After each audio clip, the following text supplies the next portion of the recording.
드리겠습니다. 그리고 평택으로 가보겠습니다. 이게 복잡한 지역만 계속 여쭤봐서 죄송한데 왜냐하면 그만큼 유권자들이 고뇌하고 있는 지역이기 때문에 그렇습니다. 제가 평택 지역에서 오랫동안 정치했던 그 정치인 고위 관계자에게 전화해서 물어봤더니 평택 사람들을 왜 이렇게 괴롭게 만드는 거야? 정장선 전 의원님인가요? 이 판을 그분 현역 시장이기 때문에 네. 예, 그분은 아니에요. 예. 그 어떻게 할 거냐 대단히 곤란한 상황이다. 사실상 재보선이 이번에는 미니 총선이고 어떤 결론이 나오느냐에 따라서 정치 판도가 많이 바뀔 것 같다라는 전망이 쏟아지고 있습니다. 특히 미디어 토마토가 어제 평택을 재선거에 대한 여론조사했는데요. 김용남 28.8, 유이동 22.5, 조국 22.2 이렇게 나왔습니다. 이 조사 어떻게 분석해야 될까요? 그래서 이제 김용남 후보가 뭐 계속 집중적인 조명을 최근 며칠 받았잖아요. 네. 그 효과가 이제 반영된 부분이 있겠고 수도권이기 때문에 특히 경기도이기 때문에 이제 네. 민주당에 대한 지지세 기본적으로 네. 그것이 함께 반영이 되면서 지금 1위 상당히 이제 의미 있게 30% 가깝게 나오고 있는 상황이에요. 네. 상당히 지금 선전하고 있는 상황이라고 보이고 인천일보 그 지주에서 조사에서는 유일하게 30%를 넘어가고 찍었습니다. 예. 적극 투표 의향층만 봤을 때는 30% 중반대 나와요. 그러니까 지금 아까 말씀드린 진보층, 민주당 지지층들이 투표 의지가 강하고 거기서는 네. 더 높아지는 이제 현상들이 벌어지는 것이고 지금 진보 진영에서 이제 조국 혁신당 대표가 22.2%인 것이고 국민의힘 유이동 후보가 이제 22.5%, 전 의원이 25.5%인데 약간 이제 격차가 지금 이 정도면은 의미 있게 날려고 하는 상황이라고 볼 수가 있을 것 같아요. 그런데 지금 이렇게 5명의 후보가 이렇게 의미 있게 나오는 것은 흔치 않은 조사입니다. 네. 이제 4위, 5위 후보도 10%에 근접하잖아요. 이런 조사는 사실 찾기 힘들어요. 그리고 3명의 후보가 이렇게 오차범위 내에서 아니면 근접하게 접전을 벌이는 경우도 많지는 않거든요. 그만큼 이제 특이한 구도로 전개되는 선거라고 할 수가 있을 텐데요. 조사에서 이제 사실은 제일 중요한 것이 뭐냐면 후보들의 지지율의 합이 100%라는 거예요. 넘지 않는다는 거거든요. 네. 이게 너무 중요한 것이거든요. 그걸 가지고 평가를 하게 되는데 무슨 말씀이냐 하면 이제 이 구도가 잡히게 되면 지역의 유권자들 대상으로 선거 캠페인을 하는데 어떤 후보가 내가 남은 기간 열심히 해가지고 내 지지율을 끌어올릴 거야. 그게 안 먹히는 거예요. 왜냐하면 100으로 지금 돼 있고 이것이 강하게 이제 결합이 이게 조율되는 거거든요. 이게 이제 강하게 이제 결합이 되는 것인데 누군가의 지지율이 떨어져야지만 본인의 지지율을 올릴 수 있는 거예요. 네. 근데 작은 지역의 선거 캠페인 특성이라는 게 뭐냐면 후보들이 이 전국이나 광역 단위라고 한다면 어차피 못 만나니까 이 메시지 싸움으로 하면서 막 움직일 수 있어요. 근데 지역은 점차 만나는 거예요. 점차 유권자들이 나 있으면 누구랑 관계가 계속 맺어지는 거예요. 예. 그러면 이제 이 사람하고 악수 한번 했어. 가령 이렇게 되는 건데 어느 날 갑자기 이제 버리고 이제 이 사람을 지지할 수가 없는 거란 말이에요. 악수하면 그게 표로 연결됩니까? 악수든 어떤 관계든 해서 예, 이제 예. 어떤 마음을 정하게 되는 관계성이 생긴다고요. 예, 후보들하고 예, 작은 예. 지역들은 대부분의 유권자들이 그렇게 되면 변동하기가 힘든 거예요.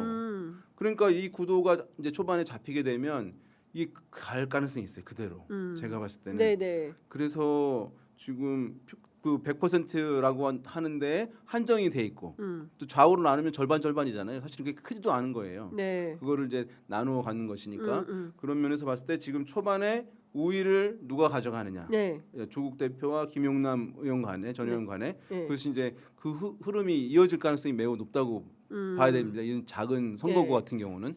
그 어떻게 보십니까? 그 조국 대표랑 김용남 전 의원 간에 이제 과거의 일들을 둘러싸고 제가 지난주에도 이렇게 우려를 좀 그러니까 표했었는데 예. 제가 걱정했었던 일들을 지금 두 분이 하고 계시잖아요. 예. 계속 제발 좀 안 했으면 좋겠다고 예. 제가 제가 이제 이 말씀을 드리는 거는 국민의 한 근데 거의 예언가네. 그러니까 국민의 한 사람으로서 이게 왜 그러냐면 예. 국민의 한 사람으로서 보면 최소한 내란 세력이 정치적으로 확장되는 거는 막고 싶어요. 네. 그러면 이 두 분밖에 대안이 없어. 네. 근데 이 두 분이 자기들이 불필요한 사람, 이게 생산적이지도 않아.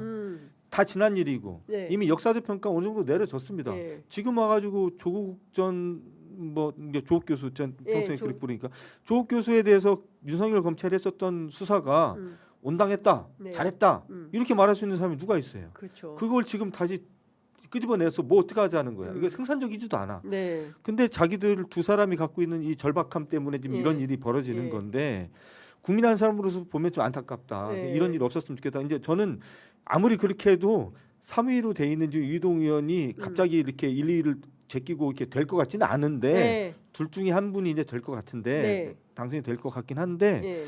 근데 이게 선거 끝난 다음에 또 정치 지형도 생각을 할 때는 좀 음. 그만했으면 좋겠다. 네. 그냥 지금은 보니까 오히려 그러니까 조국 대표가 더 드라이브를 걸어가지고 싸움을 붙이는데 저는 마음이 이해가 됩니다. 그러니까 본인의 억울함 네. 그리고 본인이 당했었던 일에 대해서 과거 상처 이런 것도 있겠지만 그런 식으로 따지면 이제 좀 있어봐요. 이제 김용남 의원은 아마 그 얘기 들고 나올 겁니다. 계속 이런 식으로 공격하면 김용남 의원은 할 수 있는 말이 딱 한마디가 있어요. 예전에 문재인 정부 때 당신들이 윤석열 다 받아들여서 지금의 윤석열을 이렇게 만들어 놓은 거 아니야? 당신한테 책임 있는 거 아니야? 이렇게 나오기 시작하면 그때 이제 막장 가는 거잖아요. 그러니까 김용남 의원은 그렇게 되치게 할 수 있는 카드가 있어. 네. 이렇게 안 갔으면 좋겠다. 자, 이제 여기까지 이제 유권자로서의 말씀을 네, 드리는 네. 거고 이제 기자로서 예. 말씀을 좀 드리면 저는 최소한 지금 이 진행되고 있는 이 평택에서의 싸움에 평택을이라는 걸 걷어내고 봐도 아무 문제가 없을 정도로 지역 얘기가 한마디도 안 나와요. 네. 지금 두 분이 내가 국회의원이 돼서 이 지역을 위해서 그리고 정치인으로서 어떤 일을 하겠다라는 얘기가 하나도 없어. 뭐 얘기는 해요. 뭐 예. 평택 뭐 하나도 교통, 보이질 인프라, 않아요. SOC. 그것도 역시 언론의 문제인가요? 아니 네. 언론의 문제이기도 하고 캠페인이 잘 드러나지 않는 네. 것도 있는 것 같아요. 저는 너무 많은 오히려 선거가 있으니까. 이렇게 정치적으로 민감한 지역구에서 네. 굉장히 민감한 분들이 싸움을 붙었는데 네. 여기에서 굉장히 생산적이고 정책적인 얘기들이 나와서 그걸 가지고 논쟁을 하는 모습을 보여지면 장기적으로는 소위 말하는 진보 진영의 캐파를 키우는데 이 선거구의 선거 결과가 굉장히 큰 좋은 네. 결과를 낳겠다라는 생각이 좀 들어서 네. 요즘에 이게 보면 좀 안타깝게 좀 보고 있습니다. 그렇군요. 좀 그만 싸웠으면 좋겠어요. 이런 걸로. 심드렁한데 상당히 인사이트가 있어요. 네. 네. 심드렁이에요. 아 그래요?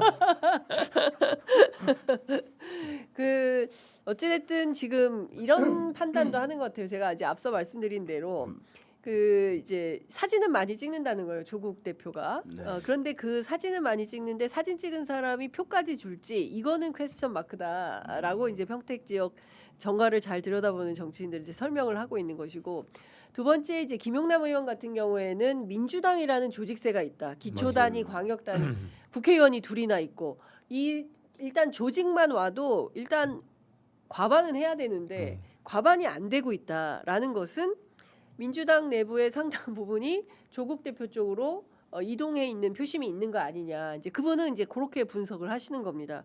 그래서 만만치 않은 두 후보의 대결이 지속되면서 애매하게 오자구도가 끝까지 갈 수 있다. 네. 이런 전망을 하는데 어떻게 그래서 보십니까? 이제 이 단일화 얘기를 많이 하고 네. 우리가 이제 단일화의 추억들이 워낙 많아가지고 항상 이제 이렇게 나오면 다자구도 되면 단일화 얘기를 하게 되는데 단일화 아까 말씀드린 대로 단일화라고 하는 것은 어떤 사람이 1위가 있는 거예요. 분명한 1위가 있어야 되는 게 첫 번째 조건이에요. 네. 그 다음에 다른 사람이 합쳤을 때 우리 이길 수 있어. 또 한 가지 너도 후보 될 수 있고 나도 후보 될 수 있어. 이런 것들이 어우러졌을 때 단일화 논의를 할 수 있는 거예요. 네. 그런데 지금 보게 되면 이 정도면은 단일화할 때 내가 될지 안 될지도 불확실한 상황이고 특별히 누가 독보적인 1위가 있는 상황도 아니야라고 하면 이때는 지금 다 오자구도가 그대로 가서 내가 나만 살짝 잘해서 1등하면 되지 않을까라고 하는 게 합리적 전략이 될 수도 있는 거예요. 네. 지금 보게 되면 요 흐름 가능성이 상당히 높을 수 있어요. 이게 보면은 왜냐하면 뭐 가령 유이동, 뭐 황교안 이제 두 명의 보수 후보가 단일화를 할 수 있잖아요. 근데 가치가 여기도 분명히 다른 많이 거예요. 달라요. 예. 황교안 대표급인데 단일화를 선택하면서 본인이 이렇게 양보해주는 모양새를 할 이유가 없잖아요. 실익이 없어요. 전혀 없어요. 네. 그러니까 본인은 목소리를 내면서 이제 할 가능성이 있는 상황인 것이니까 거기가 어느 쪽이 하나 하면 논의가 이루어질 텐데 그럴 이유가 전혀 없다는 점에서 그 동질감도 떨어지고 그래서 만약에 어떤 전격적으로 민주당 후보와 김재현 대표 아니면 조국 대표와 김재현 대표 쪽이 전격적으로 뭔가를 하는 경우가 있을지 모르겠는데 그런 게 아니라면 이제 이 오자구도 가능성이 지금은 가능성으로 따지면 제일 높은 가능성 중에 하나, 경우의 수 하나로 보는 게 맞을 것 같아요. 그러니까. 제가 아까도 말씀드렸 저는 유희동 후보는 결국에는 안 될 것 같고 인기가 없고요. 예, 조국 김용남 두 분 중에 한 분이 당선될 예. 거라고 말씀을 전망하는데, 드렸는데 예. 그 이유는 뭐냐면 이번 이 평택의 선거 결과는 진보당 김재현 후보가 끝까지 가지 않을 거거든요. 저분이 민주당의 손을 들어주느냐 조국의 손을 들어주느냐 둘 중에 하나로 이제 결정이 날 거라서 둘 중에 한 분이 이제 당선이 될 건데 예.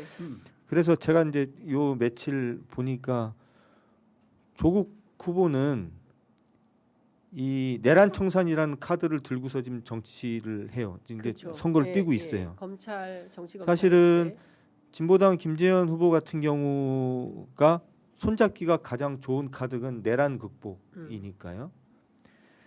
그래서 지금 뛰고 있는 게 눈에 좀 보이고요. 김용남 후보는 말씀하셨던 것처럼 민주당이라는 당세를 얻고 이제 밀어붙이고 있는 거고 여기는 기본적으로 김용남이 아니라 누가 나와도 한 30%는 얻을 수밖에 없는 그렇겠죠. 곳이니까요. 근데 이제 이렇게 구도가 이제 진행이 되면 결국에는 진보당 김재현 후보의 선택이 매우 중요하겠다. 이분이 조국혁신당과 손을 잡느냐, 예. 민당과 손을 잡느냐 여기에 이제 판가름 나지 않을까? 그렇죠. 진정한 캐스팅 보트는 김재현 김재현이다 후보에게 있죠. 예. 하는 말씀 좀 주신 걸로 그건 부인할 수 이해하겠습니다. 없어요. 예. 예.